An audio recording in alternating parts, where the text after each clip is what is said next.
रूस ਅਤੇ यूक्रेन की जंग कारण लुधियाना की साइकिल ਅਤੇ आटो पास इंडस्ट्री परेशानी 'ਚ है। उद्योग ਵਿੱਚ ਵਰਤੀਆਂ ਜਾਣ ਵਾਲੀਆਂ ਨਿਕਲ ਸਮੇਤ ਹੋਰ ਧਾਤਾਂ ਮਹਿੰਗੀਆਂ ਹੋ ਗਈਆਂ ਨੇ, ਜਿਸ ਦਾ ਸਿੱਧਾ ਅਸਰ ਉਤਪਾਦ ਲਾਗਤ ਤੇ ਪੈ ਰਿਹਾ ਹੈ। ਡੋਮੈਸਟਿਕ ਹੋਵੇ ਚਾਹੇ ਉਹ ਇੰਟਰਨੈਸ਼ਨਲ ਹੋਵੇ, ਉਹਦਾ ਪ੍ਰਭਾਵ ਜਿਹੜਾ ਹੈਗਾ ਉਹ ਵਰਲਡ ਵਾਈਡ ਪੈਂਦਾ ਹੈ। ਉਹਦਾ ਨਤੀਜਾ ਤੁਸੀਂ ਦੇਖ ਲਿਆ ਹੋਣਾ ਵੀ ਜਦੋਂ ਤਾਂ ਇਹ ਕੌਨਫਲਿਕਟ ਦਾ ਚੱਲ ਰਿਹਾ ਸੀ 4-5-6 ਦਿਨ ਤੋਂ, ਜਿੱਦਾਂ ਸ਼ੇਅਰ ਬਾਜ਼ਾਰ ਵੀ ਡੇਲੀ ਜਿਹੜਾ ਹੈਗਾ ਡਾਊਨ ਹੋ ਰਿਹਾ ਸੀਗਾ, ਔਰ ਉਹਦਾ ਹੀ ਨਤੀਜਾ ਸੀ ਵੀ ਕਿਉਂਕਿ ਜਦੋਂ ਕਿਸੇ ਵੀ ਕੰਟਰੀ ਦੇ ਵਿੱਚ ਕੋਈ ਇੱਦਾਂ ਦੀ ਚੀਜ਼ ਹੁੰਦੀ ਹੈ, ਉਹ ਕੰਟਰੀ ਲੱਖਾਂ ਡਾਲਰ ਦਾ ਮਾਲ ਇੰਪੋਰਟ ਕਰਦੀ ਹੈ ਔਰ ਲੱਖਾਂ ਡਾਲਰ ਦਾ ਮਾਲ ਐਕਸਪੋਰਟ ਹੁੰਦਾ ਹੈ। ਕਿਸੇ ਵੀ ਕੰਟਰੀ ਕੋਲ ਇੱਦਾਂ ਦੀ ਚੀਜ਼ ਹੈ ਨਹੀਂ ਵੀ ਉਹ ਜਿਹੜੀ ਸੈਲਫ ਸਫੀਸ਼ੈਂਟ ਹਰ ਚੀਜ਼ ਦੇ ਵਿੱਚ ਹੋਵੇ। ਔਰ ਸਾਡਾ ਜਿੱਦਾਂ ਆਪਣਾ ਇੰਡੀਆ ਦਾ ਅਤੇ ਰਸ਼ੀਆ ਦਾ ਜਾਂ ਯੂਕਰੇਨ ਦਾ ਆਪਾਂ ਕਰੀਏ ਗੱਲਾਂ, ਹੌਜ਼ਰੀ, ਮਿਨਰਲਸ, ਇਹ ਬਹੁਤ ਜ਼ਿਆਦਾ ਜਿਹੜਾ ਅਸੀਂ ਇੰਪੋਰਟ ਕਰਦੇ ਹਾਂ ਉਸ ਮਿਨਰਲਸ ਔਰ ਹੌਜ਼ਰੀ ਵਗੈਰਾ ਜਾਂ ਜਿਹੜੀਆਂ ਬਾਕੀ ਸਾਡੀਆਂ ਹੈਂਡ ਟੂਲਸ ਆ, ਇਹ ਸਾਰੇ ਬਹੁਤ ਜ਼ਿਆਦਾ ਐਕਸਪੋਰਟ ਵੀ ਹੁੰਦੇ ਔਰ ਲੱਖਾਂ ਡਾਲਰ ਦੇ ਵਿੱਚ। ਇਹ ਵੀ 1 ਲੱਖ ਦਾ 2 ਲੱਖ ਡਾਲਰ ਨਹੀਂ, ਹਜ਼ਾਰਾਂ ਜਾਣੀ ਕਿ 700-700 800-800 ਹਜ਼ਾਰ ਡਾਲਰ ਦਾ ਇਹ ਜਿਹੜਾ ਹੈਗੀ ਟਰੇਡਾਂ ਹੁੰਦੀ ਹੈ ਹਰ ਮਹੀਨੇ ਦੀਆਂ ਜਿਹੜੀਆਂ ਆਪਾਂ ਕਰਦੇ ਹਾਂ। ਹੁਣ ਇਹਦਾ ਸਭ ਤੋਂ ਪਹਿਲਾ ਇੰਪੈਕਟ ਜਿਹੜਾ ਕੱਲ੍ਹ ਜਦੋਂ ਜੇ ਯੁੱਧ ਛਿੜਿਆ ਉਹਦਾ ਇਹ ਆਇਆ ਵੀ ਮਾਰਕੀਟ ਦੇ ਵਿੱਚ ਜਿੰਨੇ ਜਿੱਦਾਂ ਨਿਕਲ ਵਗੈਰਾ ਜਿਹੜੇ ਸਾਡੇ ਐਨੋਡ ਵਗੈਰਾ ਜਿੰਨੀਆਂ ਚੀਜ਼ਾਂ, ਇਹ ਸਾਰਾ ਇੱਕਦਮ ਹੀ ਅੱਪ ਆ ਗਏ। ਚਾਹੇ ਉਹ ਵਾਲੇ ਲੋਕਾਂ ਦੇ ਕੋਲ ਸਟਾਕ 'ਚ ਪਏ ਸੀਗੇ, ਪਰ ਉਹਨਾਂ ਨੂੰ ਇਹ ਪਤਾ ਵੀ ਹੁਣ ਅੱਗੇ ਉਹ ਜਿਹੜੀ ਸਪਲਾਈ ਲਾਈਨ ਆ ਉਹ ਟੁੱਟ ਜਾਣੀ ਆ। ਜੇ ਟੁੱਟੇਗੀ ਤਾਂ ਨੈਚੁਰਲੀ ਮਾਰਕੀਟ 'ਚ ਸਕੈਰਸਿਟੀ ਆ ਜਾਏਗੀ, ਸ਼ਾਰਟੇਜ ਆ ਜਾਏਗੀ ਅਤੇ ਇਹ ਫੈਨਾਮੇਨਾ ਹੀ ਆ ਵੀ ਜਦੋਂ ਕਿਸੇ ਚੀਜ਼ ਦੀ ਸ਼ਾਰਟੇਜ ਆਉਣ ਦੀ ਸੰਭਾਵਨਾ ਹੁੰਦੀ ਆ ਅਤੇ ਰੇਟ ਇੱਕਦਮ ਉਛਾਲ ਖਾ ਜਾਂਦੇ ਆ।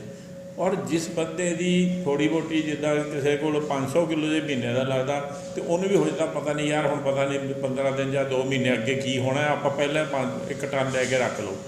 ਲੋਕ ਜ਼ਿਆਦਾ ਬਾਏ ਕਰਨ ਲੱਗ ਜਾਂਦੇ, ਉਹਦੇ ਨਾਲ ਮਾਰਕੀਟ 'ਚ ਪੈਨਿਕ ਹੋ ਜਾਂਦਾ। ਹੁਣ ਇਸ ਕਰਕੇ ਅੱਜ ਦੇ ਦਿਨ ਜਿਹੜੀ ਮਾਰਕੀਟ ਹੈਗੀ ਆ, ਕੋਵਿਡ ਤੋਂ ਹਾਲੇ ਅਸੀਂ ਉੱਠੇ ਨਹੀਂ ਸੀਗੇ। ਕੋਵਿਡ ਨੇ ਸਾਨੂੰ ਇੰਨਾ ਕਿ ਇੰਡਸਟਰੀ ਨੂੰ ਮਾਰਿਆ ਪਿਆ। ਅੱਜ ਇੰਡਸਟਰੀ 50 ਤੋਂ ਲੈ ਕੇ 60% ਪ੍ਰੋਡਕਸ਼ਨ ਦੇ ਉੱਤੇ ਚੱਲਦੀ ਪਈ ਆ। ਮੈਂ ਗੱਲ ਕਰ ਰਿਹਾ ਖਾਸ ਸਾਈਕਲ ਇੰਡਸਟਰੀ ਜਾਂ ਤਾਂ ਜਿਹੜੇ ਮੇਨ ਸਾਈਕਲ ਪ੍ਰੋਡਿਊਸਰ ਹੈ ਉਹਨਾਂ ਦੀ ਪ੍ਰੋਡਕਸ਼ਨਾਂ ਵੀ ਡਾਊਨ ਨੇ, ਔਰ ਜਿਹੜੇ ਸਪੇਅਰ ਪਾਰਟਸ ਬਣਾਉਣ ਵਾਲੀਆਂ ਕੰਪਨੀਆਂ ਨੇ ਉਹਨਾਂ ਦੀ ਪ੍ਰੋਡਕਸ਼ਨਾਂ ਵੀ ਡਾਊਨ ਨੇ। ਉੱਪਰੋਂ ਜਦੋਂ ਇਹ ਚੀਜ਼ ਆ ਗਈ ਵੀ ਮਾਲ ਮਹਿੰਗੇ ਹੋ ਗਏ, ਹੁਣ ਉਹਨੂੰ ਅੱਗੇ ਅਸੀਂ ਕਿੱਦਾਂ ਕਵਰ ਕਰਨਾ, ਉਹ ਬਿਲਕੁਲ ਹੀ ਹੋਰ ਔਖਾ ਹੋ ਜਾਣਾ। ਸਾਨੂੰ ਸਮਝ ਨਹੀਂ ਆਉਂਦੀ ਵੀ ਅਸੀਂ ਆਪਣੇ ਆਪ ਨੂੰ ਬਚਾਈਏ ਕਿੱਦਾਂ, ਇੰਡਸਟਰੀ ਚਲਾਈਏ ਕਿੱਦਾਂ।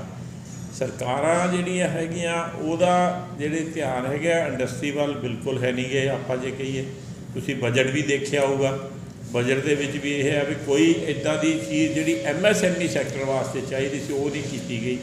ਔਰ ਉੱਤੋਂ ਜਦੋਂ ਹੁਣ ਆਹ ਚੀਜ਼ ਇੱਕ ਐਡੀ ਵੱਡੀ ਹੋ ਗਈ ਆ, ਸਾਰੇ ਵਰਲਡ ਦੇ ਬੰਦੇ ਉਹਨਾਂ ਨੂੰ ਰਿਕੁਐਸਟ ਕਰ ਰਹੇ ਸੀ ਵੀ ਤੁਸੀਂ ਇਹ ਸਟੈਪ ਨਾ ਲਓ, ਤੁਸੀਂ ਇਹ ਸਟੈਪ ਨਾ ਲਓ, ਅਤੇ ਇਹ ਬੈਠ ਕੇ ਜਿਹੜਾ ਹੈਗਾ ਕੋਈ ਜਿਹੜਾ ਮੁੱਦਾ ਹੈਗਾ ਇਹਨੂੰ ਸੁਲਝਾ ਲਓ। ਪਰ ਨਹੀਂ, ਉਹਦਾ ਅਰਥ ਅੱਜ ਇਹ ਹੋ ਰਿਹਾ ਵੀ ਅੱਜ ਇੰਡਸਟਰੀ ਨੂੰ ਪਰੇਸ਼ਾਨੀ ਹੋ ਜਾਏਗੀ।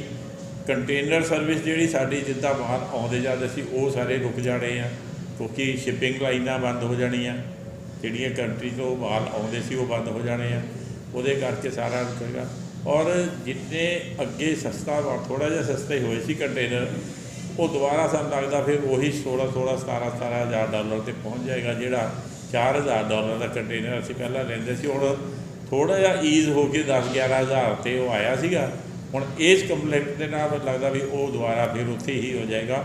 ਔਰ ਇਹ ਇੰਡਸਟਰੀ ਵਾਸਤੇ ਜਿਹੜਾ ਹੈਗਾ ਬਹੁਤ ਹੀ ਮੱਧ ਭਾਗਾ ਜਾਂ ਕਹਿ ਦਿਓ ਜਾਂ ਕਹਿੰਦੇ ਬਹੁਤ ਦੁੱਖ ਵਾਲਾ ਸਮਾਂ ਹੈ। ਇਸ ਵੇਲੇ ਇੰਡਸਟਰੀ ਇੰਨੇ ਕੁ ਪ੍ਰੋਬਲਮ 'ਚ ਆਈ ਪਈ ਆ ਵੀ ਅਸੀਂ ਸੋਚਦੇ ਹਾਂ ਅਸੀਂ ਕਿੱਦਾਂ ਚਲਾਈਏ ਅਤੇ ਸਰਵਾਈਵ ਕਿੱਦਾਂ ਕਰੀਏ, ਸਾਨੂੰ ਇਹ ਸਮਝ ਨਹੀਂ ਆ ਰਹੀ। ਸਰ ਕੋਈ ਪੈਸੇ ਪੂਸੇ ਵੀ ਫਸੇ ਹੋਏ ਆ, ਕੋਈ ਕੰਪਨੀਆਂ ਦੇ ਨਾਲ ਜਿਵੇਂ ਟਾਈ ਅਪ ਹੁੰਦੇ ਆ? ਦੇਖੋ ਇਹ ਤਾਂ ਤੁਹਾਡਾ ਹੁੰਦਾ ਹੀ ਹੈ, ਕਿਸੇ ਵੀ ਕੰਪਨੀ ਨਾਲ ਜਿਹਦੇ ਨਾਲ ਤੁਸੀਂ ਐਕਸਪੋਰਟ ਕਰਦੇ ਹੋ ਜਾਂ ਤੁਹਾਡੇ ਨਾਲ ਉਹਨਾਂ ਦਾ ਜਾਂ ਤਾਂ LC ਦਾ ਸਿਸਟਮ ਹੁੰਦਾ ਵੀ ਉਹ LC ਤੁਹਾਡੇ ਬੈਂਕ 'ਚ ਖੋਲ੍ਹ ਦਿੰਦੇ ਤਾਂ ਤੁਸੀਂ ਮਾਲ ਦਿੰਦੇ ਆ, ਜਾਂ ਜਿਹੜਾ ਕੰਪਨੀ ਦੇ ਨਾਲ ਤੁਹਾਡਾ ਲੌਂਗ ਰਨ ਤੋਂ ਬਿਜ਼ਨਸ ਚੱਲਦਾ ਹੁੰਦਾ ਆ ਉਹਦੇ ਨਾਲ ਫਿਰ ਤੁਹਾਡਾ ਇੱਕ ਸਿਸਟਮ ਬਣਿਆ ਹੁੰਦਾ, ਤੁਸੀਂ ਮਾਲ ਰੂਟੀਨ 'ਚ ਭੇਜੀ ਜਾਂਦੇ ਹੋ, ਉਹ ਰੂਟੀਨ 'ਚ ਤੁਹਾਨੂੰ ਪੇਮੈਂਟ ਦੇ ਹੀ ਜਾਂਦੇ ਹੁੰਦੇ।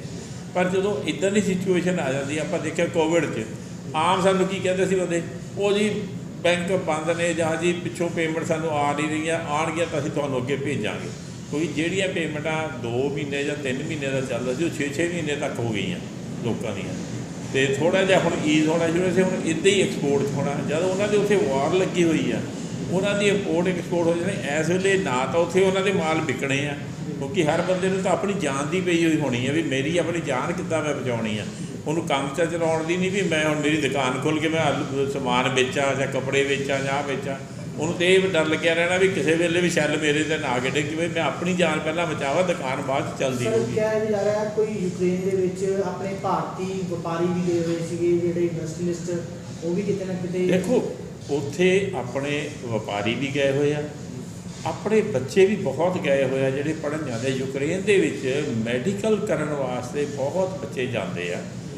ਹਿੰਦੁਸਤਾਨ ਦੇ ਵਿੱਚੋਂ ਪਹਿਲਾਂ ਜਦੋਂ ਸੀ ਨਾ, ਇੱਥੇ ਜਿਹੜੇ ਬੱਚਿਆਂ ਨੂੰ ਇੱਥੇ ਐਡਮਿਸ਼ਨ ਨਹੀਂ ਨਾ ਮਿਲਦੀ, ਉਹ ਸਭ ਤੋਂ ਪਹਿਲਾਂ ਜਿਹੜਾ ਹੈਗਾ ਉਹ ਯੂਕਰੇਨ ਜਾਂਦੇ ਆ ਐਡਮਿਸ਼ਨ ਲੈਣ ਵਾਸਤੇ, ਮੈਡੀਕਲ ਕਰਨ ਵਾਸਤੇ। ਅਤੇ ਉਹ ਹੁਣ ਬੱਚੇ ਉੱਥੇ ਫਸੇ ਹੋਏ ਆ। 2-3 ਦਿਨ ਤੋਂ ਆਪਾਂ ਟੀਵੀ 'ਤੇ ਦੇਖ ਵੀ ਰਹੇ ਹਾਂ। ਕਈ ਅੱਜ ਮੈਂ ਸਵੇਰੇ ਵੀ ਦੇਖ ਰਿਹਾ ਸੀ, ਉਹ ਬੱਚੇ ਕਹਿੰਦੇ ਜੀ ਅਸੀਂ ਬੇਸਮੈਂਟ ਦੇ ਵਿੱਚ ਬੜੇ ਹੋਏ ਹਾਂ, ਵੀ ਸਾਨੂੰ ਤੁਸੀਂ ਕਿਸੇ ਤਰ੍ਹਾਂ ਇੱਥੋਂ ਕੱਢਣ ਦਾ ਇੰਤਜ਼ਾਮ ਕਰੋ। ਕਿ ਕੱਲ੍ਹ ਜਦੋਂ ਲੜਾਈ ਸ਼ੁਰੂ ਹੋਈ ਸੀ, ਉਸ ਵੇਲੇ ਵੀ ਇੱਥੋਂ ਇੰਡੀਆ ਤੋਂ ਇੱਕ ਪਲੇਨ ਜਾ ਰਿਹਾ ਸੀਗਾ ਏਅਰ ਇੰਡੀਆ ਦਾ, ਜਿਹੜਾ ਉਹਨਾਂ ਨੂੰ ਪਿਕ ਕਰਨ ਵਾਸਤੇ, ਪਰ ਉਹ ਉਹਨਾਂ ਨੂੰ ਵਾਪਸ ਕਰਨਾ ਪਿਆ ਕਿਉਂਕਿ ਉੱਥੇ ਜਦੋਂ ਵਾਰ ਡਿਕਲੇਅਰ ਹੋ ਗਈ, ਉਹ ਵਿੱਚੋਂ ਰਾਹ 'ਚੋਂ ਹੀ ਉਹਨੂੰ ਵਾਪਸ ਆਉਣਾ ਪਿਆ ਪਲੇਨ। ਹੁਣ ਕਿੱਦਾਂ ਅੱਗੇ ਸਰਕਾਰ ਕਰ ਰਹੀ ਆ, ਗੌਰਮੈਂਟ ਆਪਣੀ ਲੱਗੀ ਆ। ਉਹਨਾਂ ਨੇ ਅੱਜ ਸਵੇਰੇ ਵੀ ਯੂਕਰੇਨ ਦੇ ਜਿਹੜਾ ਇੱਥੇ ਐਂਬੈਸਡਰ ਬੈਠੇ ਉਹਨਾਂ ਨੂੰ ਬੁਲਾਇਆ, ਰਸ਼ੀਆ ਦੇ ਜਿਹੜੇ ਐਂਬੈਸਡਰ ਬੈਠੇ ਉਹਨਾਂ ਨੂੰ ਬੁਲਾਇਆ ਸੀ ਵੀ ਤੁਸੀਂ ਸਾਡੇ ਜਿਹੜੀ ਸਿਟੀਜ਼ਨ ਆ ਉਹਨਾਂ ਨੂੰ ਕਿਸੇ ਤਰ੍ਹਾਂ ਉੱਥੋਂ ਏਅਰ ਲਿਫਟ ਕਰਨ ਦਾ ਸਿਸਟਮ ਬਣਾਓ ਤੁਹਾਡਾ ਜਿਹੜਾ। ਬਾਕੀ ਤੁਸੀਂ ਇਹ ਤਾਂ ਦੇਖੋ, ਮੋਦੀ ਸਾਹਿਬ ਹੋਏ ਜਾਂ ਬਾਕੀ ਆਪਣੇ ਫੋਰਨ ਮਿਨਿਸਟਰ ਹੈਗੇ ਆ, ਉਹ ਸਾਰੇ ਲੱਗੇ ਹੋਏ ਆ ਨਾ ਕੰਮਾਂ ਵਿੱਚ। ਪਰ ਇਹ ਆ ਵੀ ਟਰੇਡ ਵਾਸਤੇ, ਇੰਡਸਟਰੀ ਵਾਸਤੇ ਇਹ ਬਹੁਤ ਮਾੜਾ ਸਮਾਂ ਆ। ਇਹਦੇ ਨਾਲ ਇੰਡਸਟਰੀ ਬਹੁਤ ਬੁਰੀ ਹਾਲਤ 'ਚ ਆਏਗੀ। ਆਪਣੇ ਸਾਈਕਲ ਦਾ ਕਾਫੀ ਘੱਟ ਆ, ਪਰ ਆਪਣੇ ਆਟੋ ਪਾਰਟਸ ਅਤੇ ਦੂਸਰੇ ਜਿਹੜੇ ਪਾਰਟਸ ਨੇ, ਜਾਂ ਹੌਜ਼ਰੀ ਆ ਜਾਂ ਹੈਂਡ ਟੂਲ ਆ ਜਾਂ ਬਾਕੀ ਮਸ਼ੀਨ ਟੂਲ ਹੈ, ਇਹਨਾਂ ਦਾ ਕਾਫੀ। ਅਤੇ ਸਭ ਤੋਂ ਜ਼ਿਆਦਾ ਜਿਹੜਾ ਮਿਨਰਲਸ ਦਾ ਜ਼ਿਆਦਾ ਕੰਮ ਹੋ ਰਿਹਾ, ਜਿਹੜਾ ਮਿਨਰਲਸ ਬਹੁਤ, ਜਿੱਦਾਂ ਨਿਕਲ ਵਗੈਰਾ, ਲੋਡ ਵਗੈਰਾ ਜਿਹੜੀਆਂ ਚੀਜ਼ਾਂ ਨੇ, ਜਾਂ ਹੋਰ ਸੋਨਾ ਦਾ, ਇਹ ਬਹੁਤ ਚੀਜ਼ਾਂ ਉੱਥੋਂ ਜਿਹੜੀਆਂ ਆਉਂਦੀਆਂ ਉਹਨਾਂ ਕੋਲ, ਕਿਉਂਕਿ ਉਹ ਕੰਟਰੀਜ਼ ਇਸ ਕੰਮ ਵਾਸਤੇ ਕਾਫੀ ਰਿਚ ਨੇ। ਜਿੱਦਾਂ ਸਾਡੇ ਇੱਥੇ ਕੋਲ ਬਹੁਤ ਨਿਕਲਦਾ, ਆਇਰਨ ਔਰ ਬਹੁਤ ਨਿਕਲਦਾ ਆ, ਉਹਨਾਂ ਦੇ ਇਹ ਮਿਨਰਲਸ ਬਹੁਤ ਨਿਕਲਦੇ ਪਏ ਆ। ਅਤੇ ਇਸ ਕਰਕੇ ਉਹ ਸਾਰੇ ਵਰਲਡ ਨੂੰ ਉਹ ਮਿਨਰਲਸ ਦਿੰਦੇ ਨੇ। ਉਹ ਜਿਹੜਾ ਮਿਨਰਲਸ ਜਿਹੜਾ ਹੈਗਾ, ਉਹਦੇ ਕਰਕੇ ਜਿਹੜਾ ਹੈਗਾ ਇੰਡਸਟਰੀ ਦੇ ਵਿੱਚ ਹਰ ਇੰਡਸਟਰੀ ਦਾ ਆ ਜਾਂਦਾ। ਚਾਹੇ ਅਸੀਂ ਸਾਈਕਲ ਪਾਰਟ ਬਣਾਈਏ, ਚਾਹੇ ਅਸੀਂ ਆਟੋ ਪਾਰਟ ਆ ਜਾਈਏ, ਚਾਹੇ ਅਸੀਂ ਮਸ਼ੀਨ ਟੂਲ 'ਤੇ ਚੱਲ ਜਾਈਏ, ਹੈਂਡ ਟੂਲ 'ਤੇ ਚੱਲ ਜਾਈਏ, ਇਹਨਾਂ ਸਾਰੀਆਂ ਚੀਜ਼ਾਂ 'ਤੇ ਚੀਜ਼ਾਂ ਲੱਗਦੀਆਂ ਨੇ। ਜਦੋਂ ਉਹ ਲੱਗਦੀਆਂ ਨੇ ਤਾਂ ਨੈਚੁਰਲੀ ਉਹ ਸਾਰੀ ਇੰਡਸਟਰੀ ਇਫੈਕਟ ਹੋਏਗੀ ਔਰ ਸਾਰੇ ਉਹ ਜਿਹੜੇ ਆ ਪੇੜ ਪਰੇਸ਼ਾਨ ਹੋਣਗੇ।